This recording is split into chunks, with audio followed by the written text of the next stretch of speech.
Okay, this is another reaction video. This is from Passport 2, first German soccer match or football match. How does it compare to American football? Well, if you're asking me, it compares not only favorable, but much more favorable, and I would prefer to watch a football match, a soccer match, than I would an American football game. The reason, really quickly, is because if I'm watching a German football match, a European football match, uh, it's always in motion.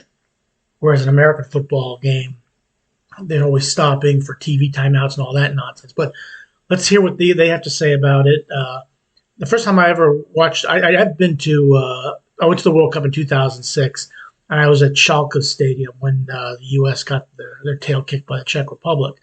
So I have been to a football match in Germany, just not a club match. Just it was a World Cup match.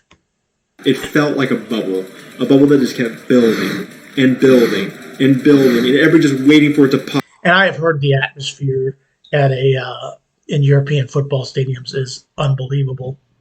And the excitement is intensifying the entire game.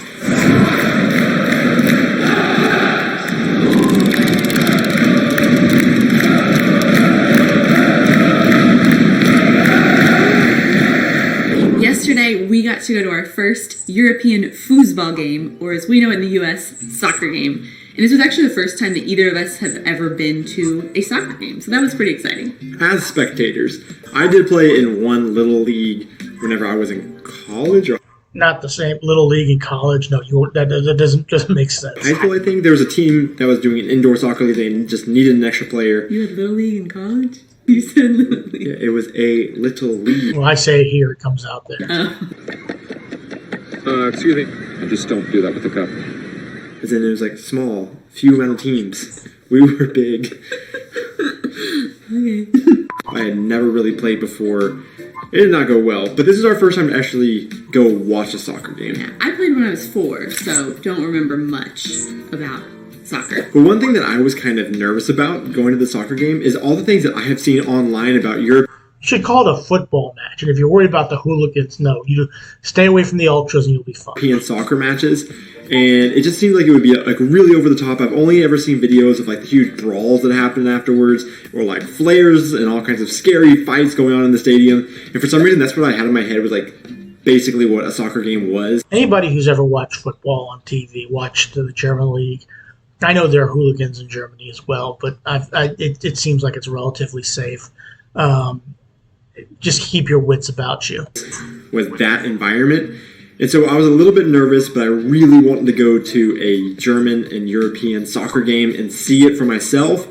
So luckily we had some friends that are from the area, and they go to these games very often, and they invited us to go with them. And I was kind of excited because they could maybe protect us from the wild things that I expected going to the soccer game. And you didn't have any wild things like that. You just had a bunch of flags waving around, people singing all game long, and you had a heck of a time, which is what I would imagine it would be like. Because of what we'd heard about European soccer, we were expecting it to be comparable to American football games, because those can get a little wild sometimes. Really, when I've been to as many football matches, and I haven't been to European stadiums to see a club match. I just saw the World Cup game there. And I've been to NFL games, I've been to college games, and I can tell you this right now. This is just my personal opinion. I live in Columbus, Ohio, and if you're American watching this, so the home of the Ohio State Buckeyes, I've been to Ohio State Michigan games. I've been to all those games which they say the atmosphere is like so intense you can cut with a knife. It doesn't compare to anything like a European football match. I can't imagine. I mean, every soccer game I've been to is absolutely light years beyond what they do in the American football games. And the atmosphere of football games is just really loud and exciting and lots of cheering and really a lot of team spirit. So we were really comparing the atmosphere of American football to this European soccer game. We both went to universities in Texas and in the South, especially in Texas. American football is huge.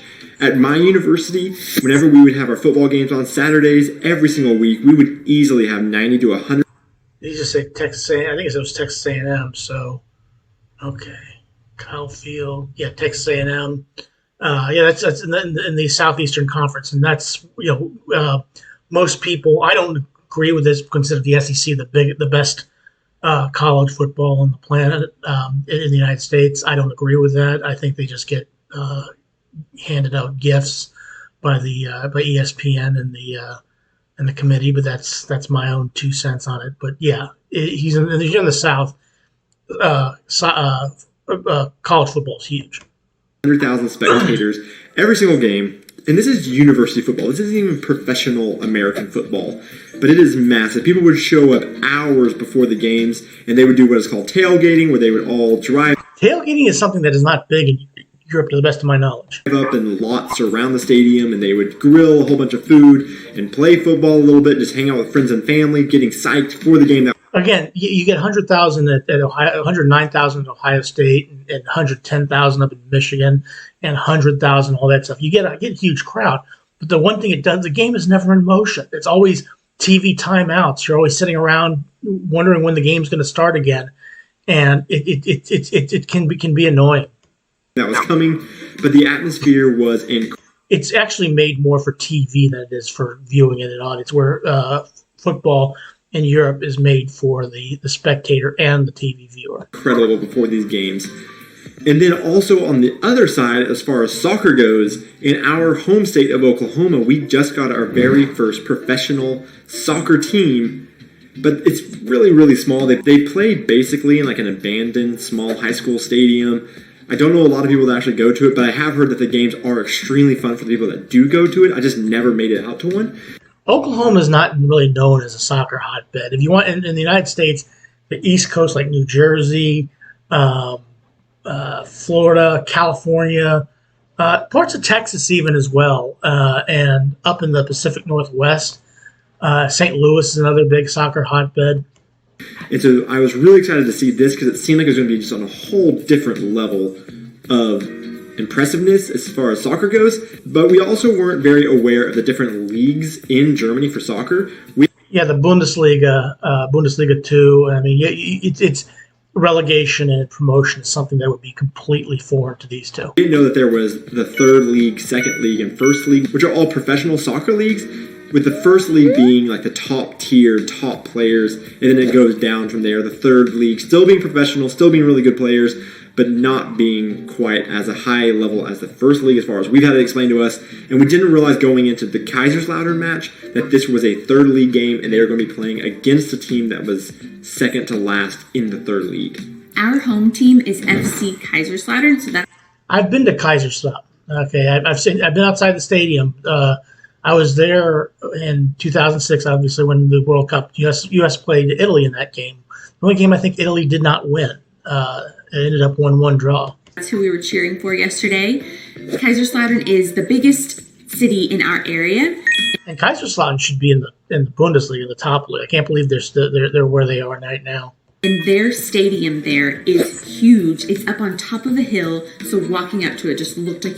Yeah, I have a picture of myself when we got off the off the train. Yeah, it is. As I said, it's right up on a hill. You're walking to a fortress. Yesterday was a really cold and rainy day, but there were still vendors all along the path getting up to the stadium. They were selling German foods like bratwurst, and then there were also vendors selling scarves that had the team logo on it, and they were red scarves. And so that was really interesting because we've never been to a sporting event where people wear the scarves and spin the scarves and things like that. So that was a new experience for us. There were also vendors right in front of the stadium. And then as you walk in, they pat you down and you show your ticket and then you get in. And it was just already buzzing. There were lots of people getting ready for the game and getting excited to go in. People's spirits were very high yesterday.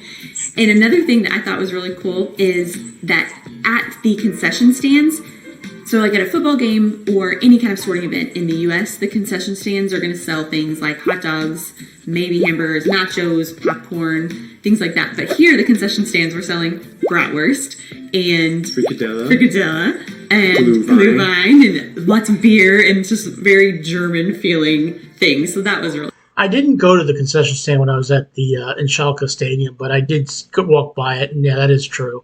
Not that I'm questioning anything that these guys say; they live there, but yeah. So with that, we grabbed a couple of bratwursts and we grabbed our drinks and we went up to the stands where we were taking our seats. And as we were coming in, already we could hear the singing from the crowds getting ready for the game to start. Yeah, and they're going to sing all game long, and obviously this is in the full stadium, like you'd have in probably in a Bundesliga match. I mean, if Bayern Munich was playing Kaiserslautern, you definitely would have a full crowd there.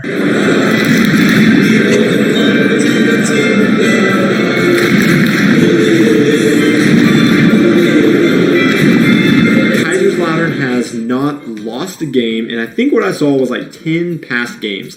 That does not mean they've won the past 10 games, but yeah, they have draws. Let's look what he got here. I'm gonna do a quick look here. Okay, Hansa, Hellinger, 1-0, 1-1.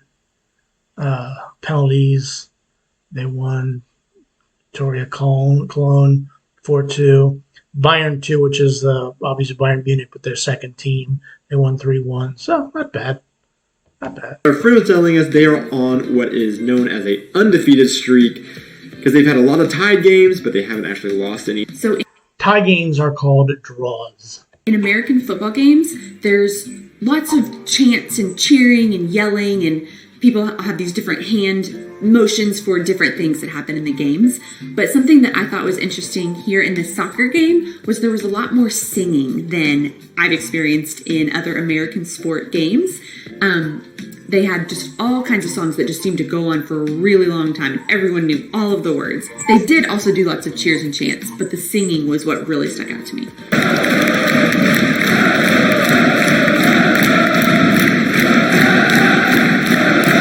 Even if you go to a game in the United States, an MLS game, you'll get that.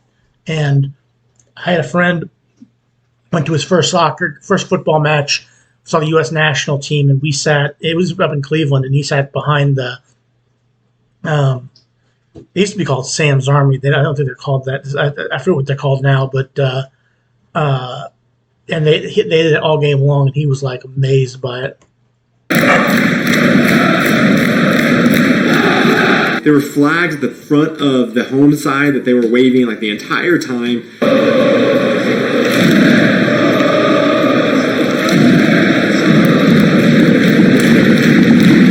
Just the whole thing was very spirited and very exciting. It was really fun. It was hard to not get excited yourself, even for someone like us that don't really know anything about soccer or aren't really interested necessarily in the sport before we went to this game. You can't help but catch the bug and get really into the game just from the sheer excitement from the crowd that everybody had. Yeah, we sang along the whole time. No idea what we were saying. It was all in German, but we sang along. We were really excited.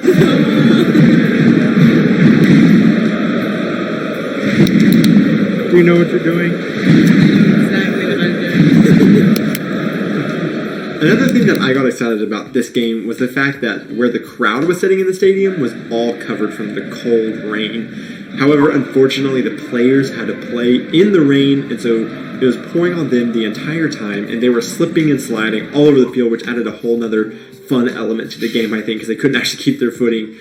But the stadium itself was actually pretty empty, except for our side. Our quarter of the stadium was completely packed, and the rest of it was, like I said, fairly empty. And that's because you're in the third division of German football. I think that has something to do with it. I don't know what day your guys are going. I don't know if you're going on a weeknight even. But my guess is that probably had something to do with it. I imagine this was a Bundesliga match. If this was, Schalke versus Dortmund or because I think they play this weekend, or Bayern versus Dortmund or something like that. Eintracht Frankfurt versus Wolfsburg. All these different matches that would probably have a huge crowd there. But this you're in the third division of German football. And the opposing side, directly across from us, they had a tiny little corner where they had some crowd, but about 17,000 spectators came out to this game, which, I don't know, to me, for a third league against one of the worst teams on a weeknight, on a cold, dark, rainy night, That's pretty good. I think it was really neat. But one thing that I can definitely say about this crowd was that even though the numbers might be relatively small, they were extremely loud too. I could not believe the noise that they were producing just from this one section of the stadium.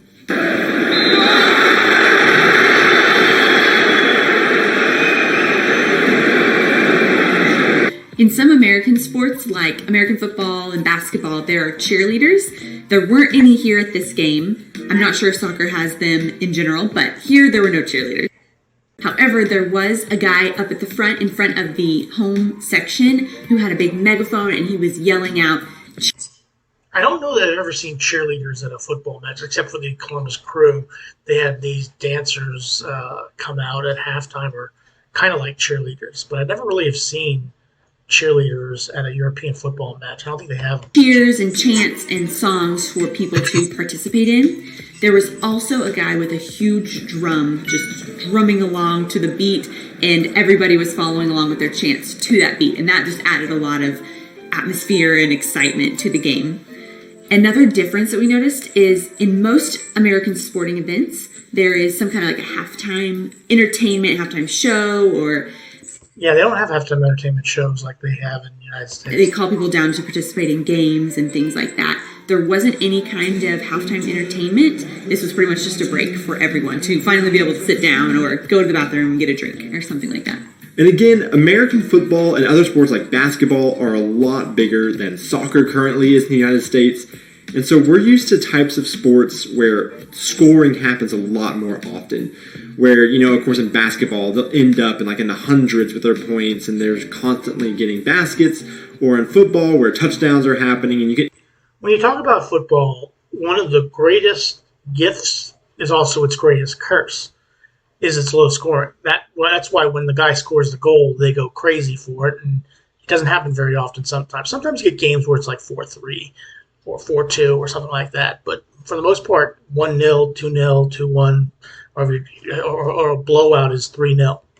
End up with games like 49-14, and you have a lot of action happening like that. But soccer is definitely different than those types of sports. The entire time that we were watching this game, it felt like a bubble that just kept building and building and building, and everybody just waiting for it to pop, and the excitement is intensifying the entire game, and players kept getting closer and closer and shooting and shooting. And one day, and missing. The goalie kept getting it every single time. And I kept pulling out my camera for every single corner kick and every single penalty kick, and whenever guys would have break. Well, that's not a penalty kick. Free kick. Penalty kick is if it's one-on-one with the goalkeeper at the spot, 12 yards away. That's not a penalty kick. What we just saw, that was a free kick. Ways, and we thought this was going to be finally the moment. And also, by the way, since it was raining, my camera, I didn't bring it in. I just used my iPhone, so the footage isn't super great. But the excitement was there, and it was so exciting. But then nothing ever happened. They ended up at a 0-0 draw. This was another lesson for us that we had to learn in this game, was that soccer games can end in ties and leave you with the most heartbroken, unsatisfied. Well, hold on. It depends on the draw. Okay, sometimes if you're fighting a relegation battle, a 0-0 draw and getting that point is very, very important. Feeling after spending 90 minutes in the cold and in the rain, we recovered, but not seeing anybody actually win was so disappointing. And I'm an American too, and I have no problem with this. I don't know of any American sports that end in ties. That's Yeah, the NFL just had one this past weekend. just something I didn't even know was a thing. So that was something that I learned as we were going through the game. I thought they were going to have an overtime whenever it ended 0-0, but no overtime happened. I think I had even always heard of these soccer shootouts that always ended the shoot. The MLS and the old North American Soccer League had, they'd have two 15-minute overtimes. That's what the North American Soccer League did. Then they put the ball in 35-yard line and go one-on-one with the goalkeeper, called shootouts. Now, if you're playing in the World Cup, Shootout. if you're playing the World Cup, for example, and you get to the round of 16, quarterfinals, you have penalty kick shootouts. We don't know the rules, and so if you know the rules and you can explain why this game ends in a tie, leave those in the comments. But once again, too, also, I am learning German. This is a complete side note. But leave those comments in German. Continue to help me practice my German because you guys have been so helpful in other videos. But yeah, leave that in the comments. Why do they end in ties? Why don't they have a clear winner and a clear loser to go in the stands? We know that each team ends up with like 1 point in the league standings after a tie. But can't get It's just the way it is. over that fact. Though. Another thing that was very different for us was that after the game ended, people then went back to the concession stand to return their cups. So in the US, it's just a given that whenever you buy a drink at a game, you get to keep the cup. It's a souvenir cup. It usually has the team logo and all kinds of things about the sporting event on that cup. The cups here also did have the team logo and the event that we were at, but you can here in Germany take your cup back and receive money back. That was unique to us. This was all our first and only experience with soccer games, but it left us really wanting to go back to another one to be able to see if the things we experienced are just standard in games, and that's the atmosphere and the vibe of soccer games, or if maybe this particular game was really unique and different. So we're excited to learn more and to become big football fans. So definitely leave your suggestions down below of the teams that we should check out here. Of course, the first league we really want to go see. So leave all of your teams down there. Let us know what games we should be going and checking out, what stadiums might be interesting for us to go see, and let us know what we cannot miss as far as foosball goes in Germany. Thanks so much You can call it football. You don't have to call it foosball. for watching, guys. We hope that you enjoyed this video, and if you did, please hit that like button, also subscribe, and make sure that you keep up with more of our adventures because we would love to have you traveling with us. Bye. Yeah, I agree with them. This is an interesting situation for them. The first German football match that they ever went to. Passport 2, that's their name. Click like, share, and subscribe for them as well as for me. But I would recommend them go to Dortmund's stadium and maybe see if they get the derby with Dortmund and Schalke. That would be exciting. Or make it down to Munich and go to the Allianz Arena down there. But yeah, it's still fun. Obviously, you can tell they don't know a whole lot about the sport, which is fine. But hopefully, I would hope that they would one day go to a Bundesliga game, maybe become big fans and find a club to support. But good on you. I enjoy this one. Please click like, share, and subscribe, and have a good rest of your day. Thanks for watching.